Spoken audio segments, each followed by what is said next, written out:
Uppercut, si tu nous ramènes au début là, de ta carrière. J'ai commencé à 17 ans. J'écoutais tout le temps Louis-Georges Casabon à la radio. J'ai dit, écoute, j'aimerais ça faire tes débuts de soirée. Il m'a dit, reviens me revoir en pleine semaine. Amène tes disques, on va voir. Ça a été comme un rêve que j'ai réalisé. Après ma première année, déjà, j'étais le directeur général du Circus. Donc, c'est moi qui faisais tous les bookings des gros DJ, les événements. Jusqu'à la fermeture, jusqu'au COVID. OK, 10 ans. Là. J'ai fait un bon 22 ans d'after hour tous les fins de semaine. Ça fait 2 heures que je mixe. Puis là, on me tape sur l'épaule. Ton ami, là, il était tellement sous, puis il s'est mis à l'agent de Benny Benassi. Ça a été mon dernier booking au Rain Hotel. Ah ouais, hein? Le meilleur moment que tu as vécu, mettons, les 30 dernières années. Au Centre Bell, traité aux petits oignons, la limousine, le champagne. J'étais le premier DJ de la soirée, puis l'organisateur est venu me rechercher. Présentement, Tiesto, son vol est en retard. Es-tu prête à rembarquer? Ouf! Là, j'étais assez stressé, je peux te dire. Là. Je m'en souviens encore, je suis monté sur le stage, j'étais tellement stressé que quand j'ai commencé à mixer, j'ai même pas fait. Uppercut. Pourquoi est-ce que tu as décidé de devenir DJ? Écoute, j'ai commencé à 17 ans, puis j'ai décidé de faire ce métier-là parce que j'ai toujours aimé les foules. J'ai toujours aimé le monde, j'ai toujours été un gars de gang. Et puis, quand j'ai commencé à mixer dans des bars, j'ai vraiment accroché sur le vibe, le monde. Fait que je suis tombé vraiment accro à ça. Fait que c'est vraiment le vibe d'avoir... Ouais. Que tout le groupe soit sur le même vibe. Exactement, le vibe, voir comment ça se passait, l'interaction avec le monde. Puis je trouvais que être DJ, c'est toi qui pouvais faire l'expérience de la soirée. Cool. Puis aujourd'hui, en ce moment, peux-tu m'expliquer un peu qu'est-ce que tu fais exactement? Est-ce que tu es DJ dans un seul club? Comment ça fonctionne? Écoute, ben là, ça va faire 30 ans cette année que je suis DJ, puis non, je suis encore très présent dans les clubs. Écoute, j'ai plusieurs résidences. Quand tu mixes, normalement, si tu commences à quelle heure, tu finis à quelle heure? C'est toute la journée, tu es sur les Non, c'est disques? vraiment différent selon les bookings. Tu sais, comme quand je mixe dans des supper clubs, ben, ça va plus être des heures de 7 heures à minuit. En club, ça va être de 10 heures à 3 heures. Mais j'ai été aussi DJ dans les after hours pendant 20 ans de temps. Là, c'était plutôt à 6 heures le matin jusqu'à 10 heures le matin. Fait qu'un after hour, c'est quoi? C'est chez les gens? Un after hour, c'est un club qui vend pas d'alcool. OK, c'est Présentement, il en reste plus beaucoup, mais moi, quand j'ai commencé, il y en avait énormément. Il y en avait au moins 7 ou 8. Fait que les soirées commençaient à 2 heures du matin, c'était jusqu'à 10 heures. Pourquoi on appelle ça shit. after hour? C'était après les clubs, c'était vraiment pour la musique underground, là, qui a vraiment été une grosse passion pour moi là, pendant au moins 20 ans. OK, puis fait qu'en ce moment, c'est que ça que tu fais? Ben écoute, oui, je suis DJ, je travaille en construction la semaine, mais en OK. vérité, ma carrière a toujours été DJ là, pendant 30 ans. Je vais te dire que pendant au-dessus de 20 ans, j'ai seulement fait ça. Ça veut dire la production, la promotion et DJ, ça demande énormément de temps. Surtout que je voulais tout le temps mixer là, dans les plus grosses places, les gros festivals. Là. Ben, tu parles des gros festivals, tu parles des grosses places. Est-ce que tu as juste mixé au Québec ou c'est un peu... Non, écoute, j'ai mixé quand même un peu partout. J'ai fait 10 ans de temps le BPM Festival à Playa del Carmen. Le BPM a été classé là, dans les meilleurs festivals genre au monde. J'ai mixé aux îles Turquoises. J'ai mixé aussi à Bogota en Colombie, il y a bien longtemps, qui est une expérience complètement débile. J'ai mixé en République, j'ai mixé à Miami, j'ai quand même fait un bon parcours, là. C'est quoi la meilleure place? C'est la meilleure C'est expérience? une bonne question. Je vais te dire que le BPM Festival au Mexique à Playa del Carmen, ça a changé ma vie. Ah ouais? Ouais, parce que j'étais un DJ bien progressif, musique underground, puis le BPM Festival, j'étais à partir de la 2e édition. Tous les DJ qui étaient bookés, c'était les meilleurs DJ, soit techno, soit tech house. Et puis, moi, j'avais été booké pour mon prog. Je crois que je jouais avec Sander Van Dorn, un gros DJ international. Et puis, toute la semaine, là, vraiment, j'allais entendre tous les DJ, puis je suis tombé en amour sur le tech house. Puis, mon style de musique a changé quand je suis revenu, à Montréal. Okay. J'ai été longtemps à jouer du tech house, fait que ça a été une grosse influence pour moi. Ouais, le Mexique, là, c'est dans mes places préférées. Puis c'est quoi le meilleur moment que tu as vécu, mettons, à travers les 30 dernières années? Ben, écoute, je vais te dire, là, j'en ai eu énormément, mais je pourrais parler d'un que je me souviens encore très bien. Je crois que c'était mon premier gros festival, c'était au Centre Bell. Je me souviens pas exactement de l'année. Ça devrait être des années peut-être 2011. J'étais le premier DJ de la soirée. J'étais stressé, juste bouteille d'eau. Écoute, j'ai eu de la misère à dormir. Je voulais être sûr de faire un bon show. Il y avait 8000 personnes. Il y avait Tiesto qui était là comme dans le prime time. Je me souviens pas de tous les autres DJ, mais moi, Tiesto était déjà un icône pour moi dans ces années-là. J'écoutais ses DVD et ainsi de suite. Et puis, j'ai fait mon set. La place était pleine. Après ça, j'ai pu aller triper avec mes chums, Quand avec tu ma dis, gang. quand tu dis faire ton set, c'est Faire mon set, c'est faire que ton j'ai show? mixé mon show OK. pendant, je crois, c'était 2 heures de temps. Et puis, un coup que j'avais fini mon set, je suis allé sur le dance floor pour OK. triper avec mes chums, puis avoir du fun. Puis l'organisateur est venu me rechercher. Puis il m'a dit, écoute, il dit, là, présentement, Tiesto, son vol est en retard. Fait que, t'es-tu prête à rembarquer? J'ai dit, attends une minute, quoi? Je dis, oh, oui. Il dit, écoute, es-tu prête à rembarquer? Tu vas faire 1 heure. Ensuite de ça, on va prendre le dernier DJ qui est Danny Torrance. On va pouvoir étirer le temps, puis Tiesto va pouvoir embarquer. Fait que là, OK, t'es en train de me dire que je prends la place à Tiesto. Oui, exactement. Sois prêt, t'embarques genre dans 30 minutes. Ouf, là, j'étais assez stressé, je peux te dire. Là. Ça faisait pas si longtemps que ça que j'étais DJ. J'ai fait mon set. Quand je suis arrivé, je m'en souviens encore, je suis monté sur le stage, le monde, il pensait que c'était Tiesto. J'avais ma casquette baissée, bien basse. Puis là, drôle d'anecdote, c'était un DJ de Ottawa qui jouait, c'était Max Graham. Et puis habituellement, entre les DJ, ben, on arrête la musique, on annonce les DJ. J'étais tellement stressé que quand j'ai commencé à mixer, j'ai même pas fermé la musique. Hmm. Le monde pensait que c'était Tiesto, le son levé, les lumières, tout. Puis à fin de compte, j'ai fait mon set. Je sais pas s'ils se sont rendus compte que c'était pas Tiesto, mais c'était moi qui mixais. Puis ça a été vraiment là, tout un feeling là, pour vrai. Nice. Puis après ça, c'est quoi, il t'a remplacé? Ben après ça, on a fait un changement. Il y avait un autre DJ 1 heure plus Nice, tard. OK. Puis après ça, Tiesto est embarqué. Puis je pense que c'est ça qui a fait faire que j'ai rejoué 2 autres fois avec Tiesto là, à Montréal. OK, t'as joué avec 2 autres fois par la Ouais, suite? 2 autres fois avec lui, on m'a booké là, pour des sets. Là, puis tout le temps avec Tiesto. Là, c'était une icône. Là, ça a tout le temps été des soirées là, Ben oui, incroyables. 100%. Cool. Puis je suis curieux. Tu sais, dans le domaine, c'est pas mal le domaine du nightlife. Oui. C'est curieux comme industrie, comme domaine. Peux-tu m'expliquer un peu comment ça fonctionne au niveau de la rémunération?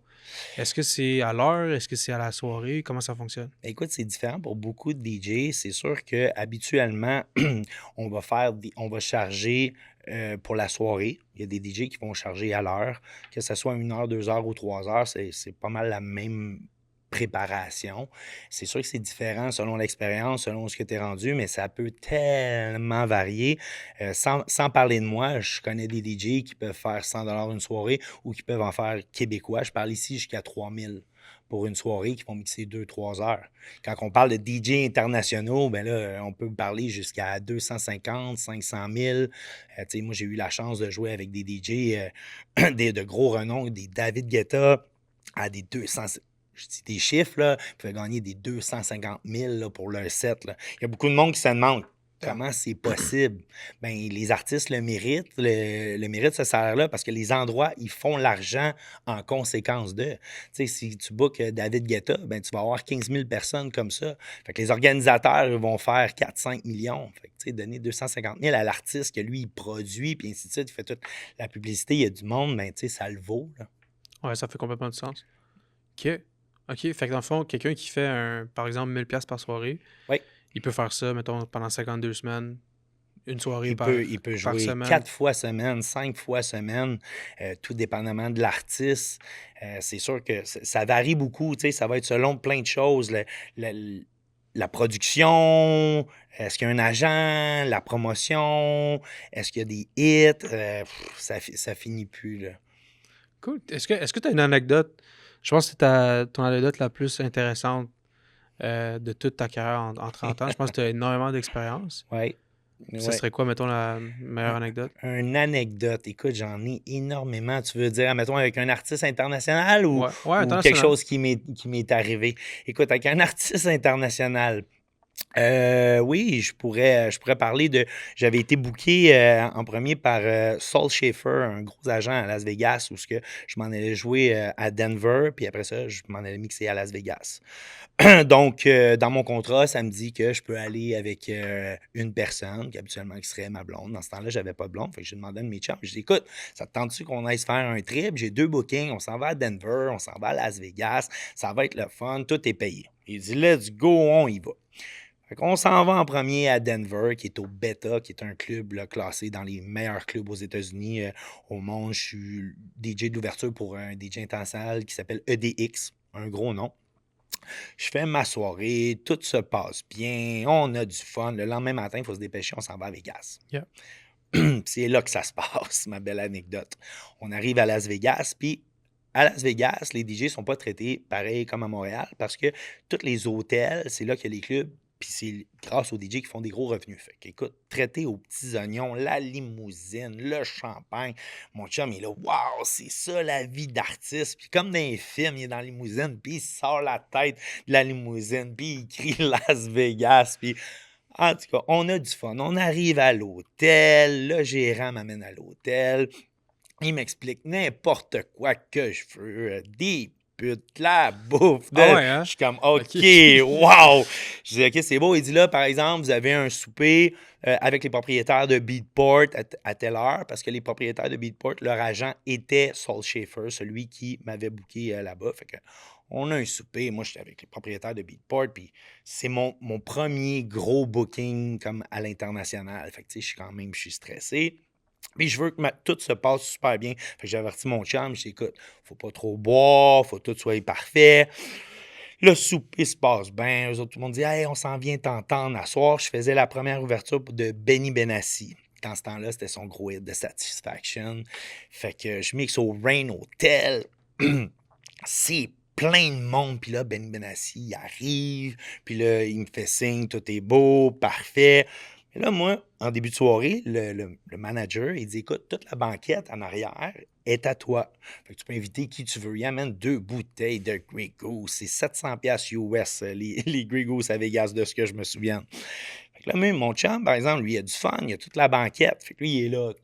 Toi. Moi, je suis stressé, raide. Je joue avant Benny Benassi. Je vois ma porte qui vient d'ouvrir. Je joue à Las Vegas.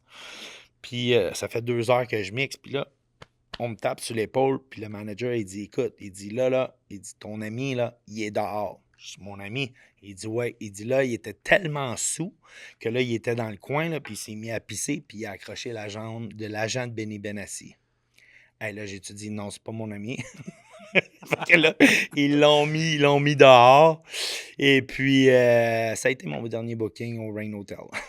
Ah ouais, hein? Ouais, ben je sais pas si c'était à cause de ça qu'on m'a pas rappelé, mais un gros merci à Yann, que je vais me souvenir toute ma vie, toute ma vie.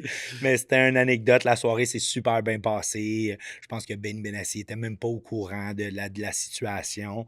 Puis après ça, ben c'est vrai, celui qui m'avait booké est venu me chercher avec des Dorman. On est continué à faire le party au Tao avec, c'était Éric Morillo qui mixait, c'est vrai, Éric Morillo, puis il y avait tous les meilleurs DJ de Vegas. Puis là, il me présentait tout le monde. Puis j'avais fait la première connexion avec lui. Et puis quand il est venu jouer à Montréal, ben c'était au New City Gas. Et puis c'est moi qui ai fait son ouverture, qui était le DJ House dans le temps. Et puis pas longtemps après, ben il est décédé. Fait que pour moi, c'était tout un beau circuit, une belle anecdote, une belle aventure. Ouais, c'est une histoire assez spéciale. Exact. Puis je suis pas rentré dans tous les détails, mais oui, ça, c'est une anecdote que je vais me souvenir toute ma vie. Est-ce que c'est. En tant que DJ au Québec, puis tu sais, t'en fais beaucoup, je pense, par année, t'en fais combien? L'année passée, j'ai fait 140 bookings. Ouais, c'est ça, bon. Pour moi, c'est énorme. Fait qu'en faisant 140 bookings en tant que DJ au Québec, est-ce que c'est difficile pour nos proches? Est-ce que c'est difficile pour la Exact. famille? Mais je vais te dire, c'est un choix à prendre. Fait que soit que tu veux faire ça vraiment professionnellement, ou soit tu veux le faire comme pour un hobby. Moi, j'ai toujours décidé de le faire vraiment professionnellement. C'est sûr qu'à un moment donné, dans une période, je produisais beaucoup parce que je voulais m'en aller DJ international. Et puis, j'avais compris comment ça fonctionnait. Donc, vraiment, la production, quel label, avoir un agent. Et puis, tranquillement, pas vite, ben, j'avais commencé à mixer à l'extérieur. Puis quand j'ai eu mon fils, ça m'a vraiment breaké parce que souvent, tu sais, on se dit oh, wow, le métier de DJ, c'est incroyable.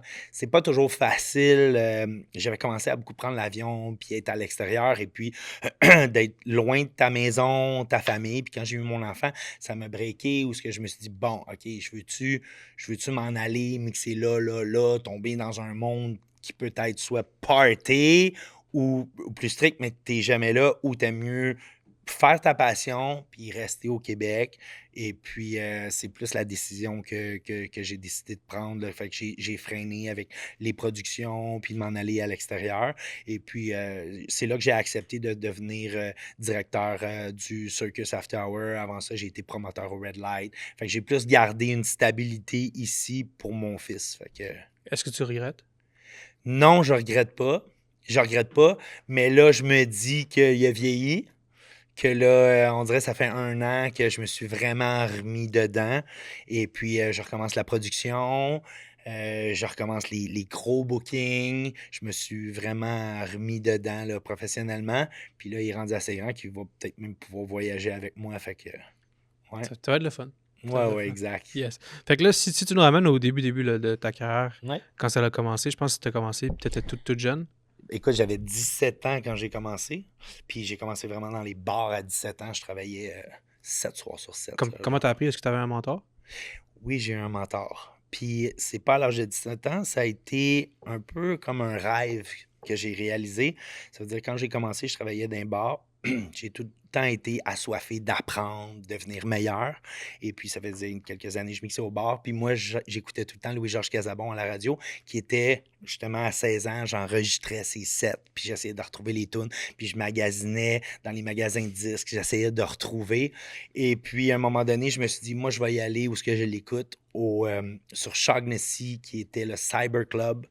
Et puis, je me suis en allé directement là-bas, puis j'ai dit, écoute, moi, je commence comme DJ, j'aimerais ça faire tes débuts de soirée. Puis il m'a regardé, il dit, ah ouais, tu veux faire mes débuts de soirée? J'ai dit, je suis prêt à travailler gratuit, je veux apprendre, je veux devenir bon. Il m'a dit, reviens me revoir en pleine semaine, amène tes disques, on va voir. Je retourne là avec mes disques, puis je fais mon set dans plein après-midi. Puis là, il me regarde, puis il dit, ça, c'est pas correct, ça, c'est pas correct, ça, c'est pas correct, mais il y a de quoi à faire. Écoute, si tu es prête à venir mixer gratuitement, tu vas commencer pour moi, tu vas faire avant minuit, parce qu'à partir de minuit, j'étais en live. Et puis, pour vrai, c'est vraiment là que ça a commencé. Merci à Louis-Georges Casabon, qui est dans les plus vieux DJ qui ont inventé le DJing au Québec. Et puis, j'ai eu ma chance, j'ai commencé avec lui. Puis pas longtemps après, je suis même emménagé avec lui. Fait que là, j'ai vraiment appris. Il faisait déjà du travail en studio, apprendre le son, apprendre les fréquences. Fait que ça a vraiment commencé là avec lui en ayant ce mentor-là, mais j'en ai eu un autre. J'ai eu Michel Simard, qui est encore dans les plus vieux DJ. Puis ça, c'est un gros atout. J'ai été chanceux d'avoir des mentors comme ça, parce que dans ce temps-là, il n'y avait pas vraiment les YouTube et ainsi de suite. Ça m'a vraiment propulsé. Puis Michel Simard, ben lui, ça a plus été dans les débuts 2000. On travaillait ensemble au MP3. Et puis, je connaissais pas ça vraiment, à monter une histoire.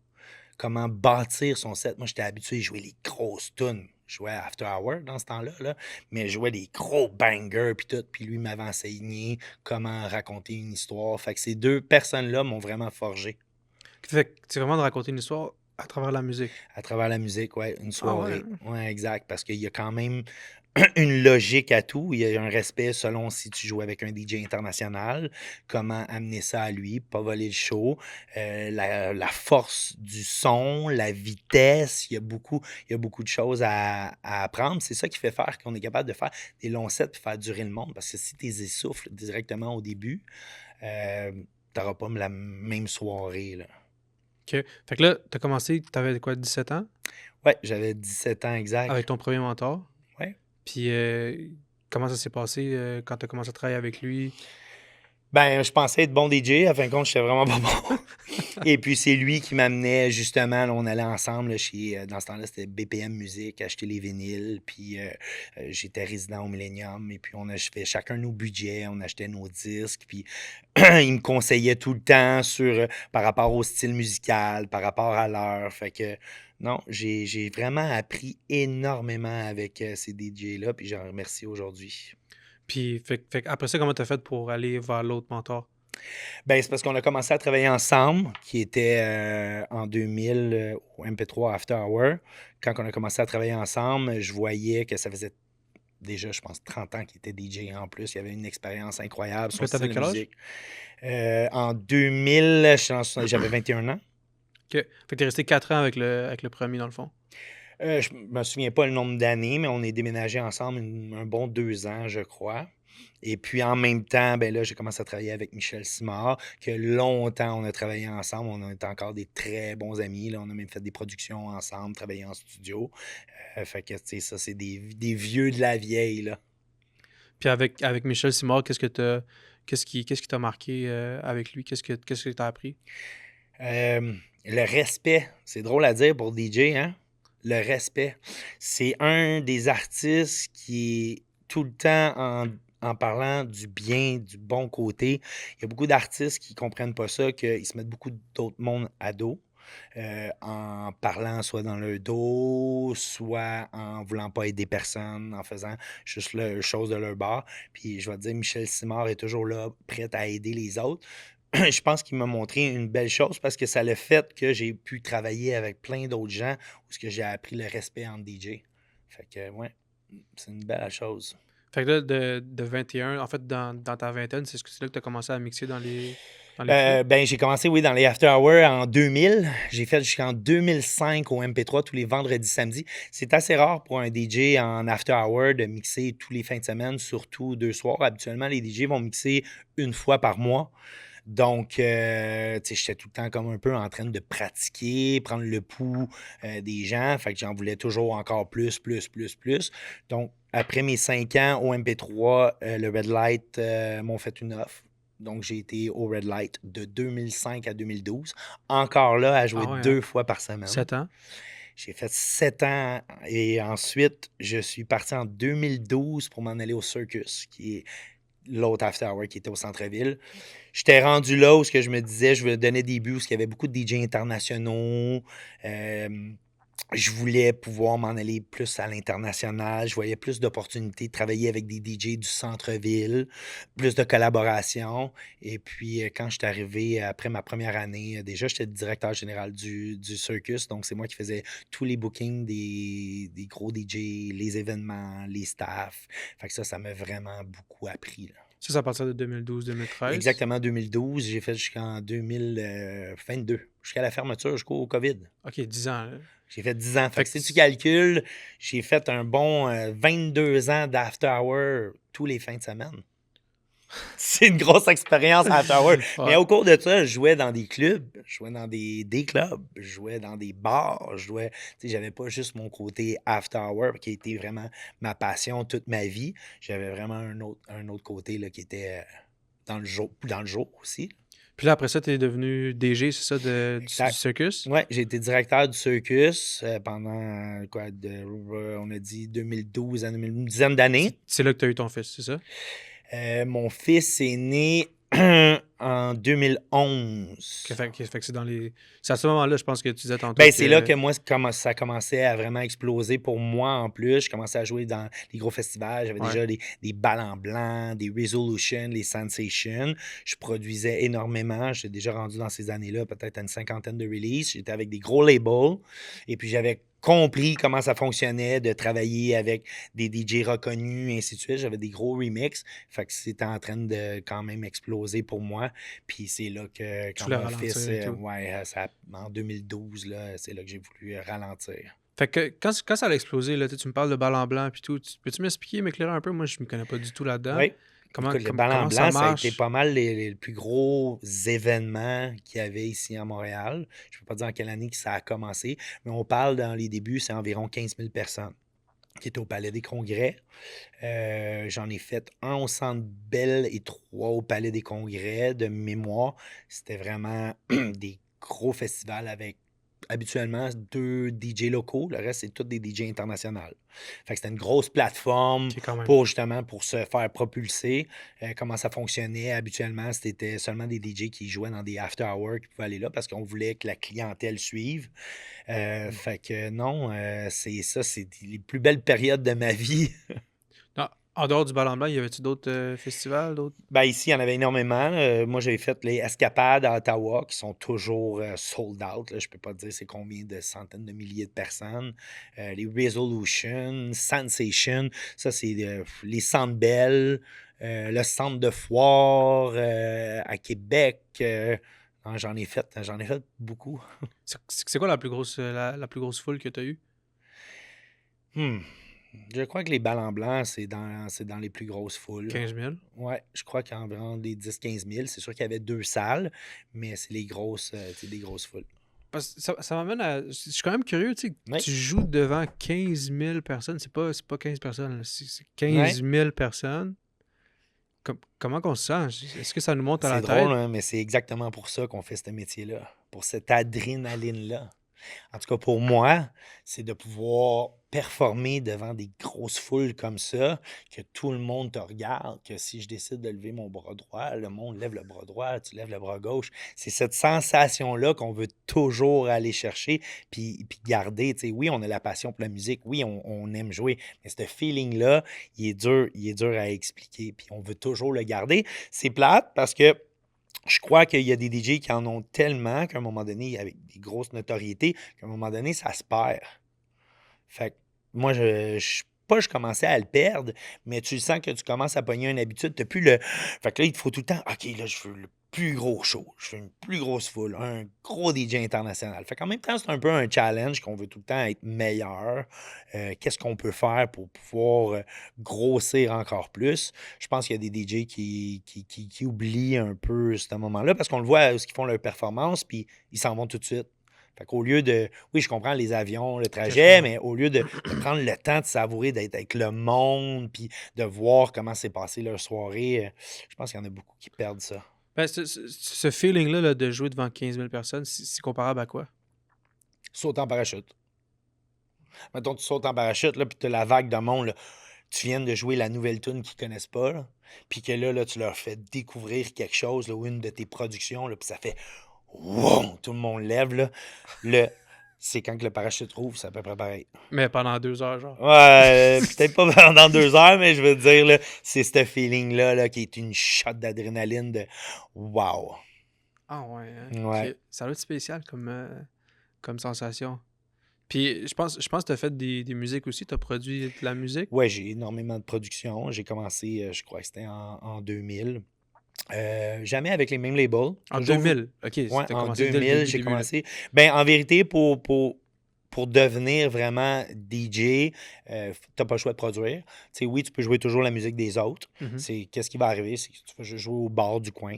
Si tu veux vraiment avancer et puis jouer à l'extérieur, ben, t'as pas le choix de produire, d'être sur des labels, parce que c'est quand que tu vas faire un hit, un numéro 1, rentrer dans le top 100, et ainsi de suite, que les gens de d'autres villes, ben là, ils vont pouvoir t'entendre et que là, le promoteur qui va te booker, ben les gens veulent se déplacer parce qu'ils ont aimé ta tune, pas parce que tu as fait un set sur ton SoundCloud puis que tu as joué les tunes des autres. Fait que tu pas le choix de produire. Puis ça, je suis chanceux, c'est on me l'a fait comprendre quand j'étais jeune. Et puis, écoute, après ça, j'ai été à Musique Technique, j'ai suivi des formations, j'ai changé mon studio au moins 4 fois, je me suis associé avec un paquet de DJ, j'avais compris comment est-ce que ça fonctionnait, puis je tripais vraiment à ULIC. Là, ça fait longtemps que j'ai pas rien sorti, mais je suis en train de retravailler sur quelque chose. T'as fait combien de productions depuis le début? Peut-être une cinquantaine.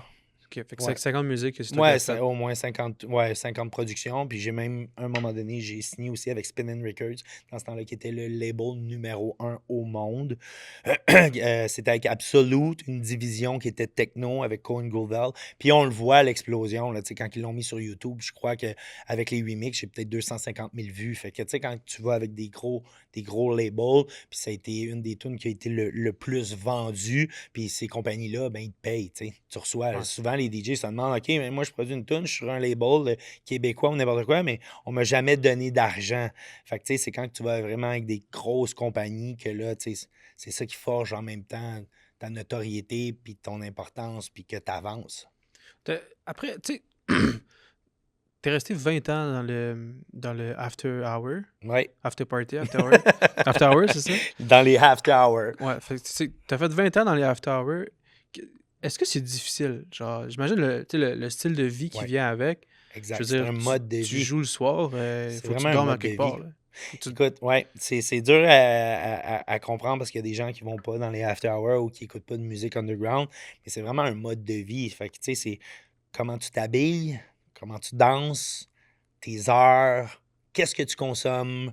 C'est un paquet de facteurs. Tu sais, moi, j'ai été tout le temps attiré vers les after hours. Pourquoi? Parce que je pouvais jouer la musique underground.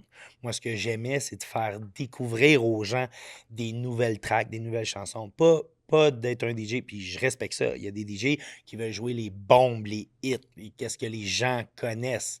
Moi, c'était pas ça. Moi, je voulais qu'ils la connaissent pas. Fait que même à un moment donné, ça devient une maladie. Là. Ça devient, OK, la toune, là, faut que je l'aille avant qu'elle sorte. Ça fait un mois. Fait que là, faut que je sois avec la compagnie de disques, que je reçois le promo, que c'est surtout quand tu es rendu justement à jouer dans les after hours, là, c'est comme là, tu veux être dans des pools, tu veux produire. Pourquoi? Parce que en même temps, quand tu deviens avec une compagnie de disques, c'est que tu reçois toutes les tunes qui vont sortir à l'avance. Fait que tu es déjà 2 semaines aussi, des fois un mois à l'avance. Fait que moi, c'était ça ma passion, pouvoir faire découvrir. Puis ça l'est encore, parce que je peux te dire que je fais encore présentement environ 15 heures de recherche par semaine. Souvent, on réalise pas le travail de DJ, mais c'est gigantesque. En plus de faire sa promotion, ses designs, sa promotion, faire de la production, mais il faut faire la recherche de qu'est-ce qu'on va jouer. Puis je vais te dire, je passe environ au moins 15 heures de recherche par semaine parce qu'un coup, tu l'as manqué, la toune, mais j'ai pas envie de la jouer dans un mois, ben, je l'ai entendu qu'un autre DJ la joue. Hmm, Fait que c'est énormément de travail. Mais OK. ça, c'est selon chaque DJ. C'est ça qui fait faire qu'un DJ qui gagne 100, qui gagne 500, qui gagne 1000, qui gagne 3000. Fait OK, fait que toi, aujourd'hui, en tant que DJ, par exemple, moi, je te book vendredi. Peux-tu m'expliquer c'est quoi les étapes que tu fais pour jusqu'à vendredi? que, ouais. Admettons, ben, premièrement, tu ne me bookerais pas vendredi. Habituellement, je n'accepterais pas. Il faudrait que ça soit au moins un booking un mois d'avance parce que mon horaire est Mhm. quand même chargé. Quand tu fais 140 bookings par année, je peux dire que je joue environ en 2 à 3 fois semaine déjà. Puis, il faut que je fasse ma préparation. Ça veut dire tout dépendamment. En premier, je vais faire ma recherche. Est-ce que c'est un club? Est-ce que c'est un restaurant? Est-ce que c'est un bar? Est-ce que c'est un after hour? Parce que tout ça va être des styles différents. Oui, je joue un paquet de styles, mais j'ai toujours ma touche qui est underground, qui est un peu plus non connue. Mhm. Donc, si, admettons, je ne sais pas, moi, je jouerais dans un club, je te donne un exemple. OK, parfait. C'est qui joue après moi? C'est qui joue avant moi? Quelle heure que je joue? Comme ça, je vais savoir mon intensité que je dois jouer. Parce que jouer, admettons, dans un club que tu es en set d'ouverture de 10h à minuit, puis qu'après ça, j'ai un international ou j'ai n'importe quel autre DJ qui joue après moi, bien, je dois faire la place à l'autre DJ. Ça s'appelle du professionnalisme. C'est ça qui fait faire que les gros organisateurs d'événements, ils vont vouloir, c'est une des raisons aussi, ils vont vouloir booker un DJ d'expérience parce qu'ils savent qu'il ne va pas aller voler le show du DJ international, que lui ne sera pas content, Hmm. puis que lui ne voudra plus revenir, puis il va se plaindre à son agent, mais dans son agent, il y en a 20 autres gros noms qui, en fin de compte, fait que, tu sais, il y a tout pas une stratégie, mais on s'assure que ça soit un tout. Fait que le DJ qu'on book, est-ce qu'il va faire c'est son devoir de laisser la place à l'autre? Est-ce qu'il va jouer le bon style musical?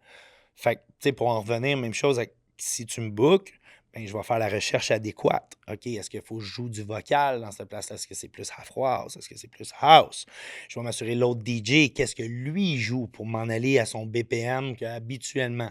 Le BPM, c'est sa vitesse de croisière de la soirée. Parce que si tu es un DJ qui est banger, qui joue hard, puis le prochain, il joue slow, ben, tu viens de déjà casser le beat, ça marche pas. Fait Oh que tout ça, shit. c'est. Il y a C'est quand même une OK, recherche, il y a quand même un c'est poussé, là. travail. Exact. Il y a quand même un travail à faire. Puis c'est ça qui fait faire le succès d'une soirée. C'est que les promoteurs, les organisateurs vont savoir, et c'est pas pour rien qu'ils bookent tel DJ. C'est parce qu'ils savent qu'il va être adéquat pour cette soirée, au point de vue style musical, promotion, ainsi de suite.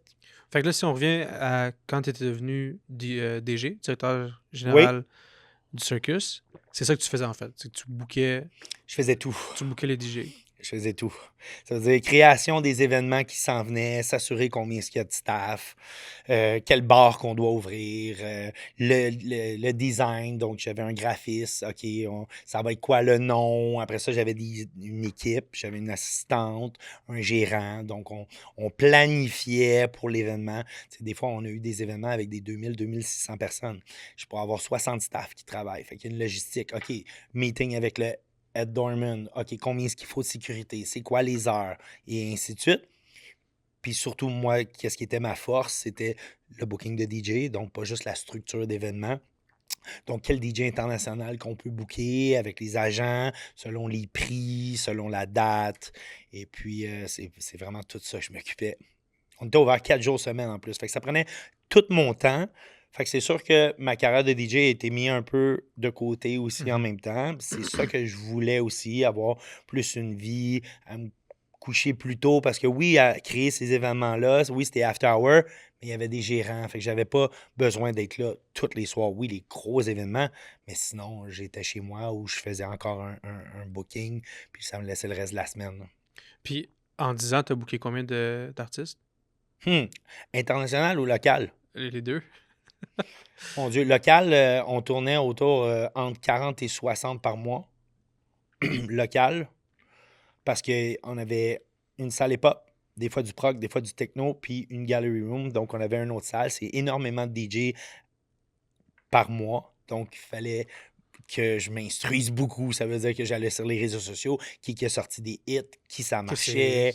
et c'est quand même 6000 bookings, là, C'est... sur 10 Ouais, ans. mais on faisait une rotation, c'était les mêmes OK. DJ qui rejouaient les autres mois. Souvent, il y avait un changement. Puis, il pouvait avoir 2 DJ internationaux par mois. Fait que les DJ internationaux, c'était beaucoup plus d'ouvrage parce que là, faire le paiement, le chauffeur, s'occuper de tout ce qu'il voulait, booker l'hôtel, coordonner selon son prochain booking, Comment ça et marche, ça? ainsi de Comment suite. ça marche? Mettons un DJ international qui vient, tu sais, je pense que c'est des Comment 100... ça marche pour booker un DJ Ouais, mais international? c'est des 100 000 $, je pense. C'est quand même... Écoute, il y en a vraiment à tous les prix. Je vais te dire, là, c'est pas si facile que ça, surtout quand tu vas avec des gros DJ. Même si tu as l'argent, tu voudrais le payer, il viendrait pas. Parce qu'ils sont tellement bookés qu'eux autres vont aller avec des promoteurs qui connaissent, des endroits qu'ils connaissent. Ça, c'est de un.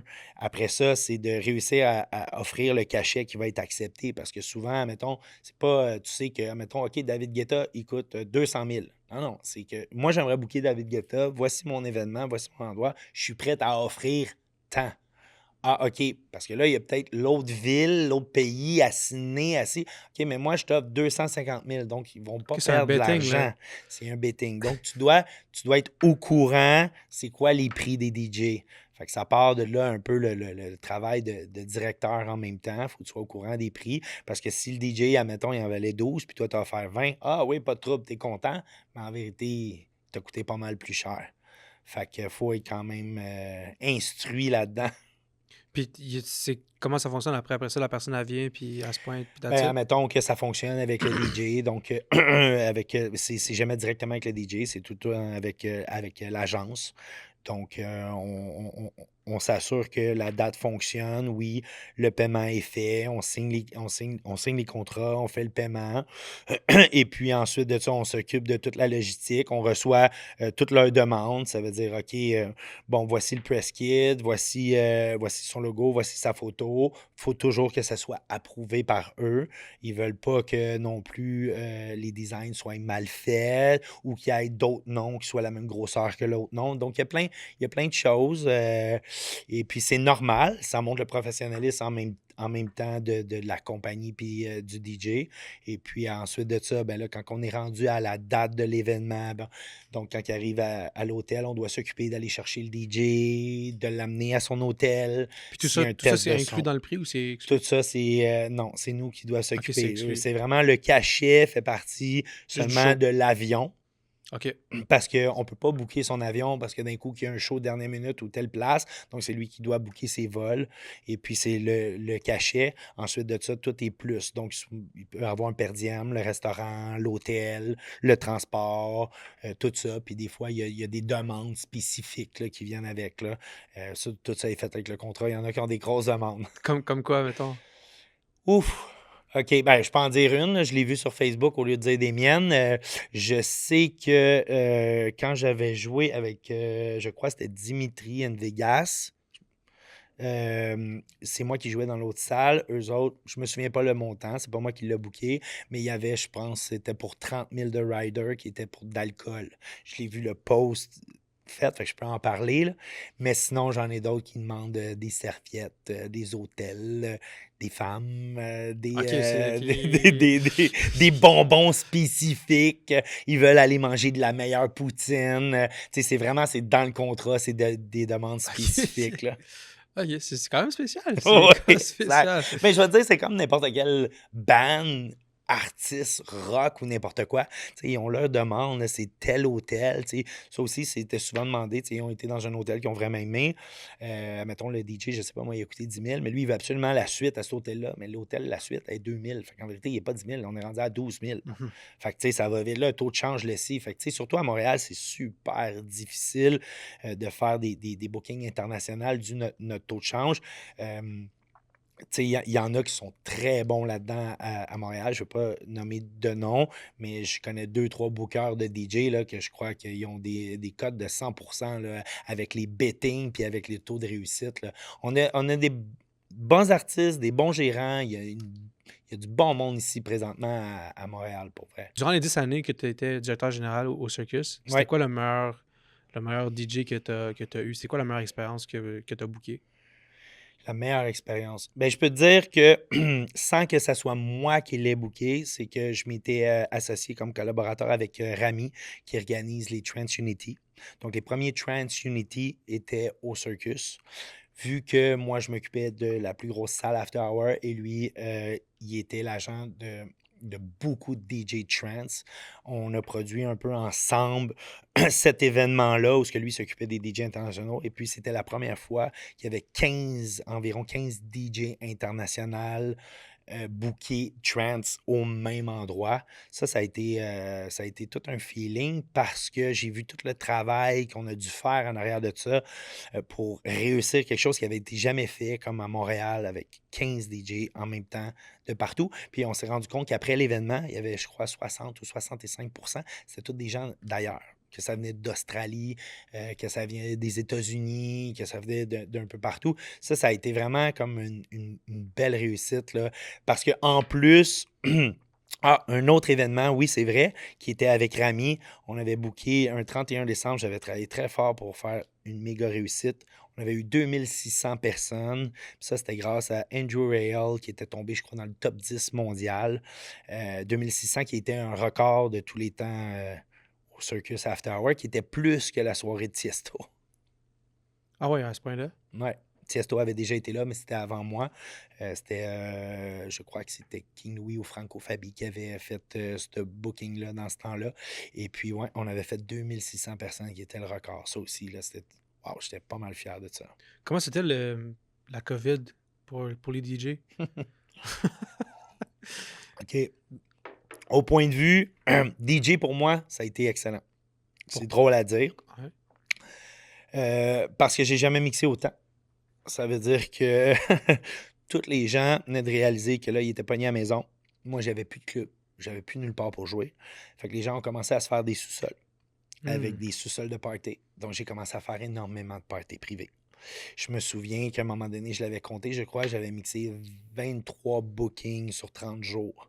C'était toutes des parties privées de maison. Fait que ça a vraiment commencé là. Tout le monde a fini le sous-sol. Puis tout le monde Tout le tout le monde monde s'est était mis à des 2 mètres. systèmes de... Tout Exact. le monde C'était était des à parties de 20-30 personnes, mais je vais te dire, j'avais Ouais. autant de fun que s'il y avait 1000 Ben oui, personnes. c'est ça. Puis ça a resté parce que depuis ce temps-là, j'ai toujours continué à offrir quand on m'appelait et me disait hey, moi, je fais un party privé. Oui, j'ai accepté depuis ce temps-là. Avant ça, j'étais plus ah non, moi, je veux jouer dans tel club, je veux jouer telle plage. J'avais déjà beaucoup de bookings. Puis ça a resté où ce que wow, le crowd, le trip de la même gang, tout le monde se connaît. Ça a changé beaucoup de choses. Mais sinon, le COVID, ben, ça m'a fait énormément mal parce que j'avais des lofts, j'avais parti des lofts événementiels. Et puis tout devait être fermé, donc j'avais plus de travail. Fait que j'ai donné un coup avec tous les événements privés. Puis j'en fais encore des événements privés. Fait que j'imagine que tous les DJ, ça a affecté leur. Je crois que la plupart des DJ, 95% ont pas travaillé. Moi, ma force, c'était que je m'avais bâti un bon réseau de monde que je gardais en contact. Je Mhm. vendais beaucoup des CD, je vendais des tunes. Fait que ça a fait boule de neige avec les messages. Hey, quoi, ouais, t'as besoin d'un DJ? OK, ben moi, je vais venir chez toi. Ouais, pendant le COVID. Non, non, j'ai tout mon équipement. J'avais déjà ma compagnie de location d'équipement. Fait que, ah, tu t'occupes de rien, là. Dis-moi de quelle heure, ça coûte tant, parfait, je suis là. Puis j'avais eu du fun. Fait qu'après que t'as quitté le circus en 2022, Ben, ça a ça fermé. a fermé, ouais. Ouais. C'est quoi qui s'est passé après? Est-ce que tu as recommencé directement? Ben, écoute, quand ça a fermé, je mixais déjà dans des clubs. J'ai jamais arrêté.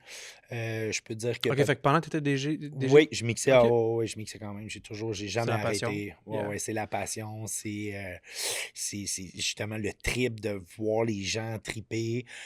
Non, j'ai jamais arrêté. Puis je vais dire, peut-être que c'était un petit peu plus au ralenti. Puis je vais dire que ça va faire 1 an exactement. Je me souviens exactement le moment que j'ai décidé vraiment de m'y remettre à fond.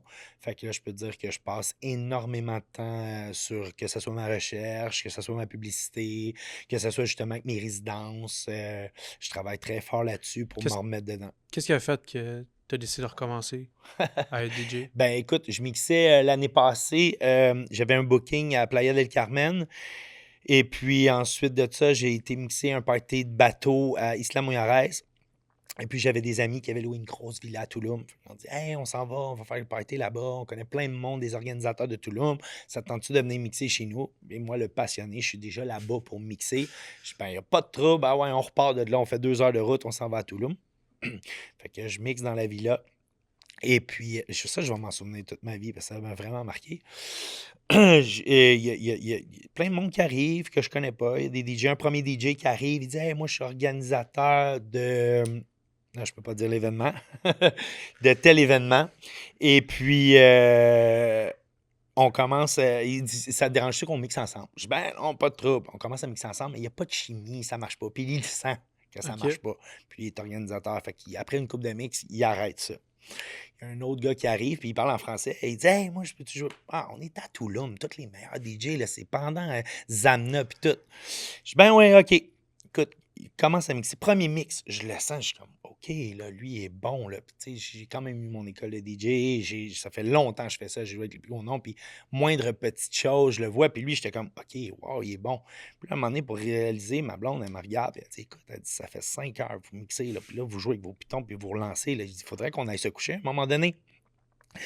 Je dis, hey, c'est vrai, là. Puis là, je le regarde, je dis, écoute, t'es vraiment bon, man. T'es qui, toi?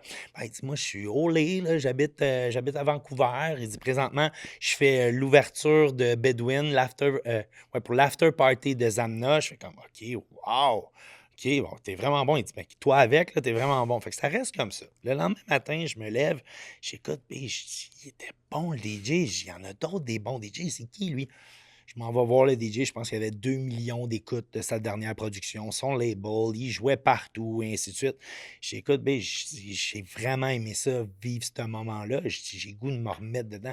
Ben oui, vas-y, remets-toi dedans. Là. J'ai dit, tu sais, mon gars, il grandit, j'ai plus de temps pour ça, j'ai vraiment la passion. Elle dit, vas-y.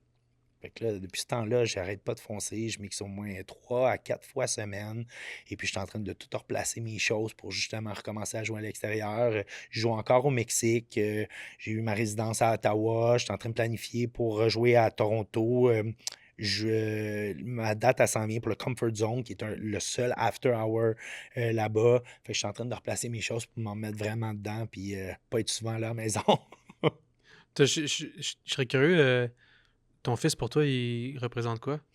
Ah mon Dieu, j'aurais tellement aimé donner plus de temps. C'est un peu un regret de, au lieu d'être tout le temps en train de travailler, mais j'essaie là, à cette heure de vraiment organiser tout le temps mon horaire en conséquence de pouvoir y donner du temps. Tu sais, c'est comme, OK, ce soir, là, j'en accepterai pas de booking. Là. On s'en va au cinéma. C'est difficile quand tu es DJ, c'est surtout les fins de semaine. Puis, tu sais, la semaine, tu sais, nous, on est séparés. Fait que, tu sais, moi, je l'ai comme un peu la fin de semaine, puis début de la semaine. Fait que c'est vraiment difficile de pouvoir faire des activités puis prendre congé. Fait que j'arrange mes horaires en conséquence de. Puis je pense il a compris vraiment c'était quoi mon métier quand que j'ai mixé sa fin de primaire. Il a compris vraiment, OK, wow, mon père, c'est ça qu'il fait. Parce que tous ses amis allaient le voir, ils disaient, ah ouais, ton père est DJ, wow. Fait qu'on dirait que ça a comme changé un peu sa vision de c'est quoi que je fais comme travail. Parce que, tu sais, il me voyait partir, puis il me revoyait le lendemain matin. Fait que non, mon fils, c'est comme ma priorité, c'est ma chose la plus importante. Mais c'est dur comme DJ de pouvoir donner vraiment énormément de temps quand on travaille toutes les fins de semaine. Est-ce que ça a amené un impact négatif, être Non, DJ, ou pas vraiment? non, je pense pas. Je pense pas. Écoute, hier, il m'a appelé pour me dire qu'il avait 100% en mathématiques, il est en robotique. Tous les jours, il me dit je t'aime. Fait que non, je suis vraiment là pour mon fils. C'est peut-être plus du temps pour activités, ainsi de suite. Fait que non, Est-ce que est-ce qu'il développe la même passion que toi pour la je veux musique? pas. Tu veux pas? C'est relatif. Tu veux pas? Ça fait 30 ans Non, que t'es je veux DJ, pas. puis tu veux pas que ton fils soit Non, DJ. je veux Pourquoi? pas. C'est vraiment difficile. C'est difficile comme métier. Tu sais, c'est beau, oui, OK, oui, ça fait des gros salaires, mais c'est tellement demandant. Tu sais, tout le monde veut faire ça. Pour réussir vraiment à vivre de ça, c'est énormément de temps. Tu sais, quand j'ai commencé, j'ai mixé peut-être pendant 3 ans de temps, mixé gratuit toutes les fins de semaine. Puis là, il faut que tu t'achètes des vinyles, il faut que tu t'achètes des disques. Puis c'est bien beau que tu réussisses à te rendre dans un bar, mais le bar, il va te donner 300$ pour ta soirée, puis tu vas recevoir un chèque. Puis là, tu es déclaré, puis là, il va combien en rester, puis le gaz, et ainsi de suite. Fait qu'en vérité, tu ne gagnes pas beaucoup d'argent. C'est que ça prend énormément de temps pour comprendre la game. OK, là, il faut que je produise. Mais il faut que je paye un studio. Bon, il faut que j'emprunte de l'argent ou quoi quand tu es jeune, et ainsi de suite. Tu fais tes paiements, puis là, tu arrives à la fin de semaine. Fait que, tu sais, c'est dur. Puis après ça, c'est le mode de vie. C'est dur de trouver une personne. Tu sais, moi, je suis chanceux. J'ai une blonde incroyable qui est prête à accepter que, OK, ben en fin de semaine, là, je suis parti à Toronto, puis là, je reviens à Ottawa. Tu sais, comme là, présentement, je travaille tous les mercredis à Saint-Jérôme. Donc, je reviens pas pour dormir à la maison, pas chauffer. Fait que là, tu sais, je dors chez mon chum. Fait que, tu sais, c'est difficile aussi, là, pour une vie. Fait que, non, je voudrais pas qu'il passe par là. Surtout, je pense que c'est de plus en plus difficile pour percer, surtout quand tu es un DJ de Montréal. C'est beaucoup plus facile quand tu viens d'Europe. C'est plus une mode, ça joue à la radio, les salaires sont complètement différents. Ici, là, c'est un autre game. Non, je veux qu'il fasse autre chose. C'est quoi le pourcentage c'est quoi le pourcentage c'est quoi le pourcentage des DJ qui font 100 000 $ et plus par année? C'est une bonne question. Ou qui réussissent à percer. Ouais. Qui réussissent à percer, il doit avoir 0,005%. OK, c'est aussi... Même pas 1%. Non, parce qu'il y a au moins, tu sais, il y a peut-être 20-30 000 DJ au Québec. Quand je dis DJ, c'est un DJ qui peut mixer juste dans un petit bar, qui mixe à la maison. 20-30 000 DJ au Québec? Facilement. C'est quand même énorme, non? Oui, c'est gigantesque, mais tout le monde veut devenir DJ. C'est comme je te dis, combien de personnes qui chantent. OK, ouais. Il y en a énormément. Mais qui réussit? Pas beaucoup. Exactement. Fait que c'est un peu la même chose. C'est un peu, c'est un tout pour réussir. C'est sûr, c'est de travailler énormément, c'est d'être prêt à s'investir, c'est de comprendre la game, puis c'est surtout de qui tu t'entoures. Je l'ai tout le temps, je le répète tout le temps, t'as beau être bien bon, si tu t'entoures mal, ben t'avanceras pas. Fait que ce soit pour le côté production, que ce soit pour un manager, que ce soit pour un label, pour que ce soit pour jouer pour un festival, il y a toute une équipe, il y a une stratégie, il y a des équipes, puis pour réussir à rentrer, c'est pas n'importe qui comme ça. Je te parle au point de vue pour réussir. Mhm. Donc, pour les DJ qui sont de Montréal, qui vont mixer à l'extérieur, ben c'est sûr et certain qu'ils vont avoir fait des hits, ils vont avoir travaillé avec certaines personnes, vont être dans des labels. Fait que, tu sais, on le voit justement dans le podcast, ben, tu sais, c'est comme, ça retourne un peu, c'est tous les gens qui réussissent se connaissent, un peu comme dans le cinéma. Ça doit être tout le temps les mêmes agences, puis c'est tout le temps les mêmes acteurs qui ont tout le temps comme un peu les mêmes rôles. Fait que je pense que c'est un peu la même chose, parce que c'est eux autres qui travaillent le plus fort, c'est eux autres qui sont bons puis qui veulent avancer. Tu dirais quoi à un jeune DJ qui veut réussir, mais qui a pas encore percé? Écoute, pour réussir, si tu veux t'en aller à l'international, tu n'as pas le choix de commencer à produire. Donc, la meilleure façon, c'est de vraiment aller suivre des cours, de rentrer dans une école et puis de t'entourer de personnes qui réussissent. Donc, c'est tout le temps en s'entourant de personnes qui sont meilleures que soi, qui ont plus d'expérience, que c'est comme ça que tu avances, puis des fois, tu peux même les dépasser. Mais tu n'as pas le choix de produire. Si tu fais juste jouer les tunes des autres, ça va juste rester à mixer juste ici et là. Mais il y en a d'autres, c'est leur passion, là. C'est juste parce qu'ils veulent s'amuser, puis ils veulent juste jouer un petit bar ou devant leurs amis, puis c'est bien correct, là. Il n'y a pas de meilleure formule, c'est selon qu'est-ce que tu veux faire dans la vie. Tu parles d'école. J'imagine que tu parles d'école de DJ. Oui, il y a des Est-ce écoles de DJ, il y a des formations en ligne. est-ce que toi, t'en offres? Oui, j'en offrais. Ça va revenir très bientôt. Oui, ça va être. La différence, ça va être une école vraiment complète. Parce que là, après 30 ans, justement, j'ai acquis une grosse expérience. Et puis, à tous les années, il y a des nouvelles technologies, il y a des nouvelles choses. Puis, je remarquais, je suivais des gens qui donnent des formations, des cours, que ce soit n'importe où dans le monde. Et puis, je trouve que c'est pas complet. Ça veut dire qu'il y a pas juste la technique de mixage, tu sais, il y a la recherche, il y a comment se promouvoir, comment réussir, ainsi de suite. Fait que oui, je suis en train de monter justement une grosse formation qui va être complète, puis qui va garantir après ça que tu es DJ. Si tu veux juste que ça soit par passion ou que si tu veux réussir, ben moi, ça va être tous les outils pour réussir. Après ça, c'est juste du travail par soi-même. Pour quelqu'un qui commence, là, je pense que tantôt tu disais underground, Oui. hip-hop ou électronique. Comment ça fonctionne? Tu peux-tu m'expliquer tous Mais les moi, je pense styles? qu'il faut que tu y ailles avec ta passion, qu'est-ce que tu aimes. Parce que tu peux pas réussir à être bon dans quelque chose que tu n'aimes pas. Fait que, tu sais, il n'y a pas de meilleur style. Moi, j'étais plus underground, que ce soit techno ou progressif. Tu sais, il y a des artistes qui sont plus hip-hop ou house ou top 40. C'est vas-y dans la direction que toi, ce que tu aimes, toi, ce qui te plaît. Parce que peut-être tu vas les faire pendant les 20-30 prochaines années. Tu sais, oui, j'ai changé au cours de toute ma carrière, j'ai peut-être changé 3-4 fois de style musical. Mais c'est parce que j'étais rendu là, comme peut-être avec mon âge, peut-être avec à découvrir autre chose, peut-être le changement, ainsi de suite. Fait que j'ai changé souvent de style musical. Fait que, tu sais, il n'y a pas de meilleur style, c'est de commencer dans un style où ce qu'on aime. Puis ensuite de ça, tu vas trouver les bookings, les endroits adéquats qui aiment ton style de musique. Parce que si tu veux juste jouer la musique des autres, en vérité, tu cherches juste une job pour avoir un salaire, puis tu n'iras pas loin. Hmm, hmm. Puis tu dirais qu'il y a quand même des bookings disponibles de tous les styles? Énormément. Énormément, de plus en plus. Parce que les promoteurs ou les organisateurs, ou que ce soit n'importe quel domaine, que ce soit une business, ils vont faire des parties de bureau, que ce soit des clubs, casters, ils vont faire des day-clubs, puis des déjeuners croissants, puis des cafés. À un moment donné, on veut des DJ partout. Fait que, tu sais, c'est sûr et certain qu'il y a de la place pour tout le monde, mais tout le monde qui veut performer puis s'améliorer. Fait que non, il y a énormément de place. Puis il va y en avoir de plus en plus. Parce que c'est bien beau l'intelligence artificielle, que tu peux mettre de la musique, n'importe quoi. C'est pas pareil d'avoir le vibe du DJ devant toi, de voir son interaction. Puis l'intelligence artificielle, elle peut pas sentir le crowd. Fait que tu sais, t'es capable, c'est ça le travail des DJ, d'amener le crowd. OK, je m'en vais là. OK, je m'en vais là. Fait que ça arrivera pas tout de suite. Tu peux l'utiliser pour améliorer, Mhm. pour que ça soit pour remixer, pour n'importe quoi, mais jamais pour donner le vibe. C'est quoi l'avenir de la musique pour les DJ? Tu vois ça comment?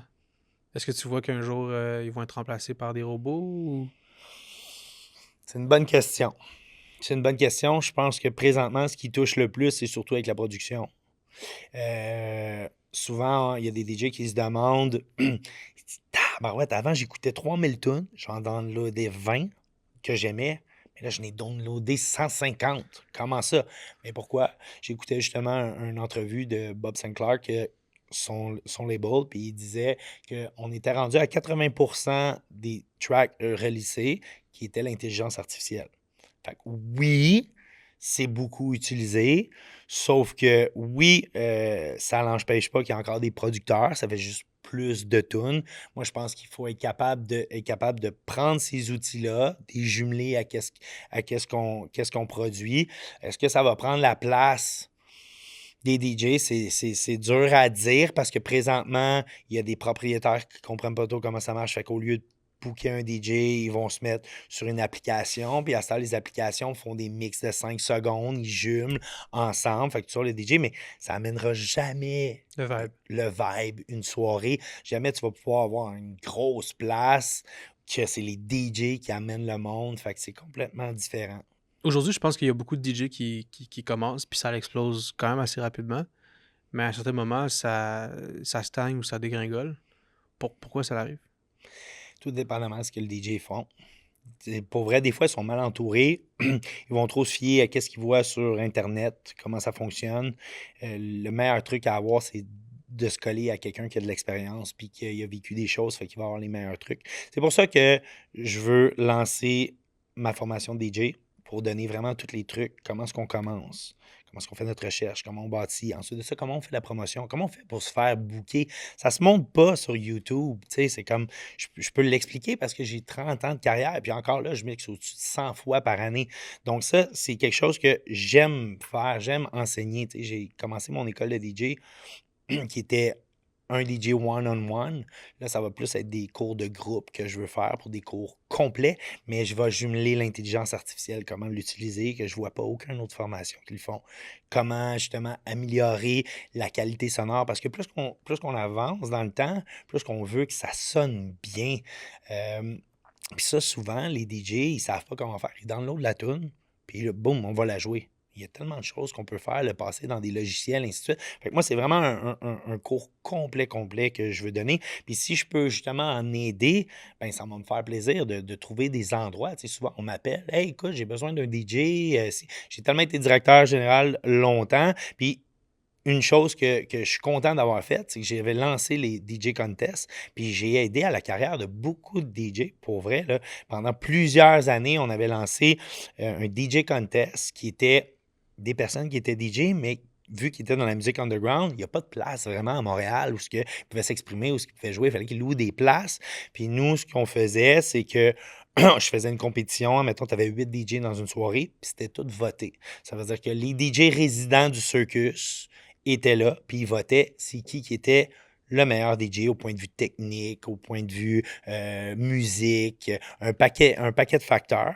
Et puis le gagnant devenait résident du Circus. Fait qu'il venait de sauter tous les échelons, de commencer dans des bars, après ça d'aller dans des clubs, après ça c'était de produire, et ainsi de suite. Puis il venait de tomber direct dans un after hour. Puis il y en a beaucoup, je nommerai pas les noms, là, mais il y en a beaucoup qui sont encore DJ, qui sont rendus résidents au stéréo, qui ont mixé au Beach Club, qui ont mixé au New City Gas, qui sont rendus sur des tournées, que ça a été la plateforme pour leur donner une chance. Puis il y en a beaucoup qui ont joué avec des DJ internationaux qui n'auraient jamais réussi, mais ils méritaient parce qu'ils travaillaient fort, mais ils ne connaissaient pas juste les bonnes personnes. C'est pour ça que je dis tout le temps, c'est qui tu connais en même temps. Fait que là, ça a tombé qui connaissait le Circus, qui était le directeur, ça leur a propulsé, puis ça les a aidés à avancer. Puis même chose avec les cours de DJ.